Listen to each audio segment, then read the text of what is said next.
பார்வையாளர்களே, பாலஸ்தீன பிரச்சனை பற்றி ஏற்கனவே நாம் பல முறை பேசியிருக்கிறோம்.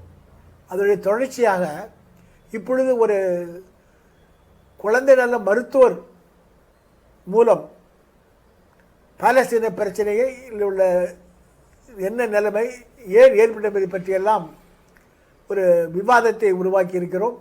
அதனுடைய தொடர்ச்சி தான் இது. சார் வணக்கம். வணக்கம்.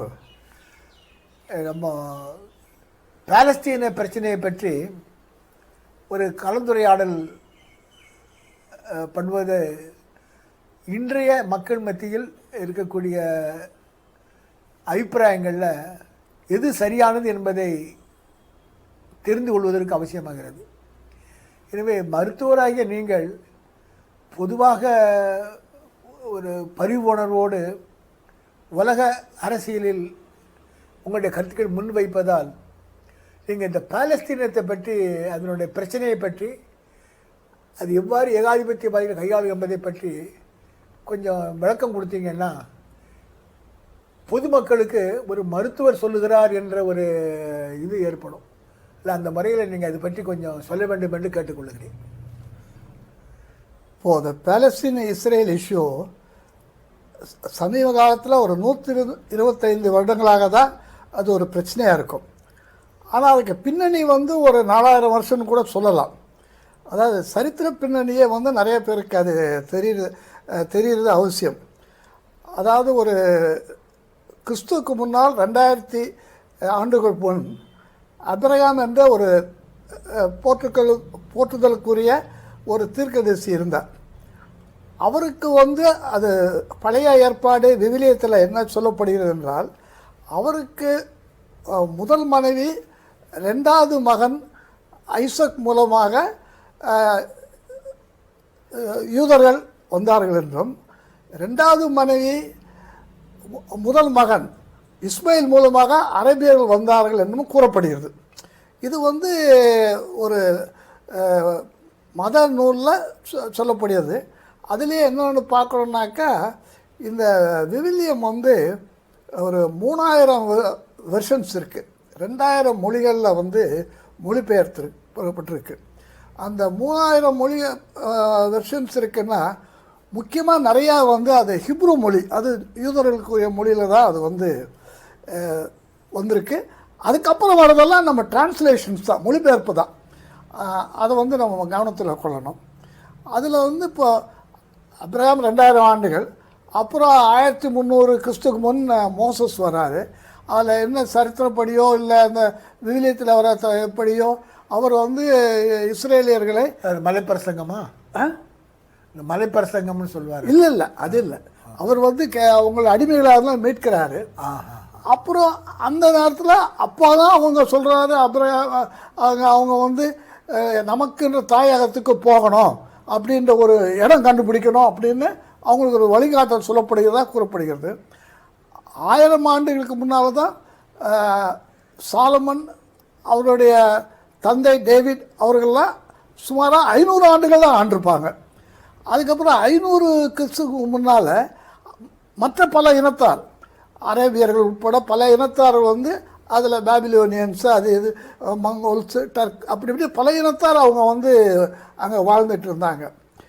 அதில் கிறிஸ்து பிறக்கிறதுக்கு முன்னால் ஒரு 50 ஆண்டுகளுக்கு முன்னாலேயே அது ரோமானியர்கள் ஆட்சிக்கு வருது.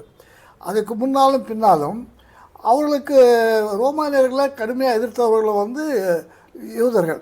ஆனால் அவர்கள் முழுமையாக முறியடிக்கப்பட்டு ஒரு 70 கிறிஸ்துவுக்கு பின் 70 ஆண்டுகள்லாம் அவங்க வெளிநாடுகளுக்கு செல்ல ஆரம்பித்தார்கள். அங்கே இருக்க முடியல, அவங்க வெளிநாடுகளுக்கு செல்ல ஆரம்பிச்சிட்டாங்க. அதுக்கப்புறம் நிறைய இன மக்கள் அங்கே வாழ்ந்தாங்க. யூதர்கள் ரொம்ப குறைவு தான். அப்புறம் ஒரு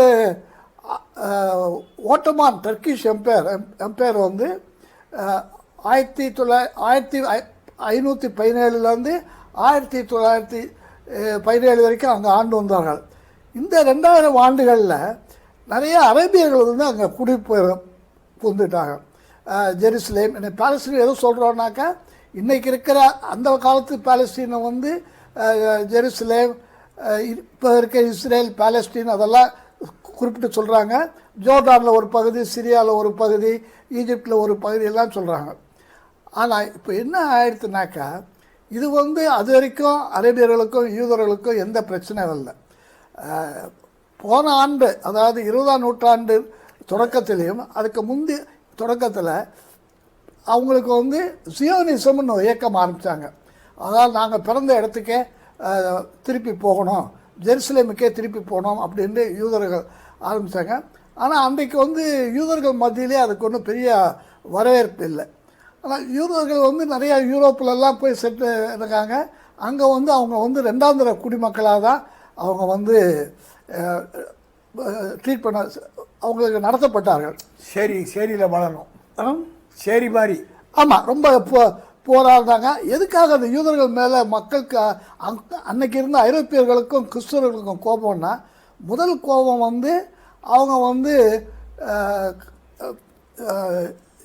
ஜீசஸ் கிரைஸ்ட் யூதராக இருந்தாலும் யூதர்களால் தான் அவர் சிலையில் அறையப்பட்டார் ஒன்று கோபம். இன்னொன்று நீங்கள் படிச்சுக்கலாம், இந்த மர்ச்சன்ட் ஆஃப் வெனிஸில் எப்படி யூதர்களை வந்து ஷைலாக்கை வந்து ஒரு மோசமாக, அதாவது ஷைலாக்கை மோசமாக சித்தரிக்கிறது, யூதர்களே இப்படி தான் இருப்பார்கள், வடிகட்டு சம்பாதிப்பார்கள்னு ஒரு வெறுப்பு வந்து மக்கள் மத்தியில் வந்தது. அந்த மக்கள் மத்தியில் ஒரு வெறுப்பு இருக்குமே, அந்த ஆளுங்க, அந்த எஸ்டாப்ளிஷ்மெண்ட் ஐரோப்பா நாடுகளில் தங்களுடைய பிரச்சனைகளை தீர்க்க முடியாமல் எது வந்தாலும் யூதர்கள் மேலே தாக்குவாங்க, அவங்கள வந்து வன்முறைக்கு உள்ளாக்குவாங்க. அதுக்கு முத்தாய்ப்பாக தான் ஹிட்லர் ஆட்சி வந்தது. நாசியில் 6 மில்லியன்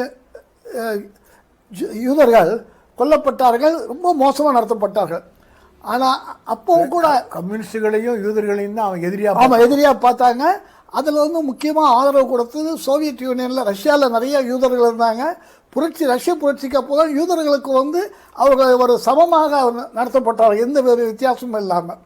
ஆனால் இந்த பிரச்சனைலாம் முடிஞ்ச உடனே 48 அப்போ ஐரோப்பாவில் வந்து முழுதும் வந்து ஒரு இவர்கள் மேலே ஒரு அனுதாபம் இருந்தது, இவர்களுக்கு என்ன போகணுன்னு. ஆனால் அந்த இடத்துல கூட அவங்க வந்து இல்லை இஸ்ரேலுக்கு போகணுன்றதை வந்து அப்போ தான் ஒரு இயக்கமாக ஆரம்பித்தாங்க. ஆனால் அதை வந்து எதிர்த்த ஒரு பெரிய மாபெரும் தலைவர் வந்து மகாத்மா காந்தி தான். அவருக்கு 1930 யூதர்கள் பெரிய நண்பர்கள் இருந்தாங்க.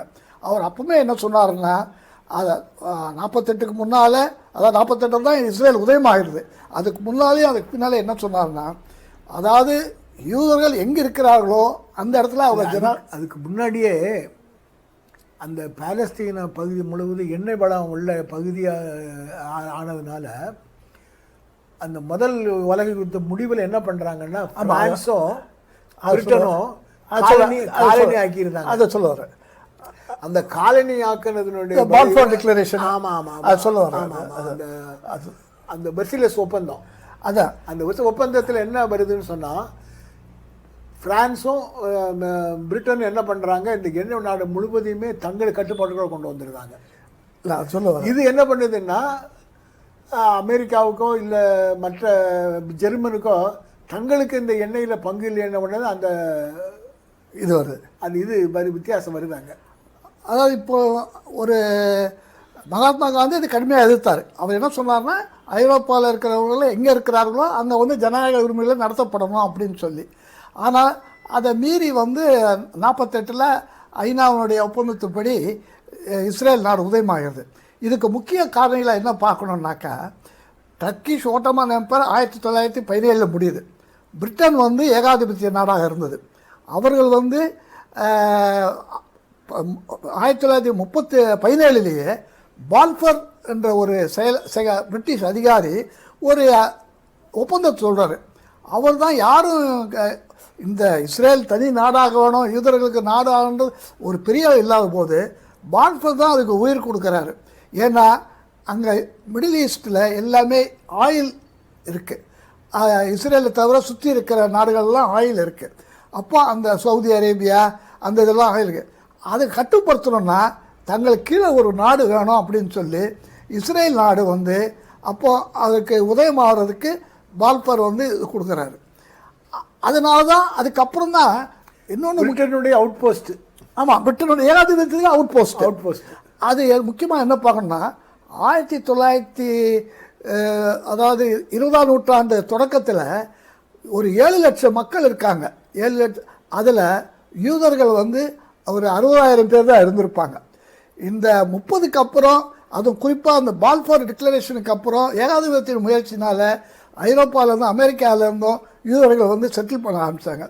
ஆனால் அவங்கெல்லாம் பெரிய பணக்காரங்க வந்து நிலத்தை வாங்க ஆரம்பித்தாங்க. அதான் முதல்ல என்ன பண்ணாங்கன்னாக்கா, அதாவது இவர்களுடைய பாலஸ்தீனத்தில் இருந்த நிலம் அல்ல, நிலப்பிரபுத்துவ முறையில் இருந்தது. அவர்களுக்கு வந்து மன்னர்கள், ஜோர்டானில் மன்னர் இருந்தார், ஈஜிப்டில் மன்னர் இருந்தார், சிரியாலேயும் மன்னர்கள் இருந்தாங்க. அப்போ அந்த எல்லாமே மன்னர்கள் தான், எல்லாம் மன்னர்கள் ஆட்சி. அங்கே கீழே இருந்தவங்களுக்கு வந்து எதிர்ப்பு தெரிவிக்கிறாங்க, விவசாயிகளும் அங்கே இருக்கிற மக்களும். ஆனால் அவங்கக்கிட்ட ஒரு ஆர்கனைஸ் எஃபர்ட் இல்லை. இதை எடுத்து என்ன பண்ணுறாங்கன்னா, முதல்ல வந்து பணம் கொடுத்து வாங்குறது. பணம் கொடுத்து வாங்கலை, அதுக்கு அவங்க வந்து இணக்கம் தெரிவிக்கலைன்னா வன்முறையை உபயோகப்படுத்துறது. ஐரோப்பாவிலேருந்து இப்போ இர்கன் ஸ்டென் என்ற ஒரு பயங்கரவாதிகள் குழு, நீங்கள் பார்த்தீங்கன்னா அவங்க பிரைம் மினிஸ்டர் லிஸ்ட்லாம் எடுத்து பார்த்தீங்கன்னா எல்லாம் இதில் வந்து உறுப்பினராக இருந்து பெரிய ஆளாக இருப்பாங்க, அமைச்சராக இருந்து மிலிட்ரியில் இருந்து பெரிய ஆளாக இருப்பாங்க.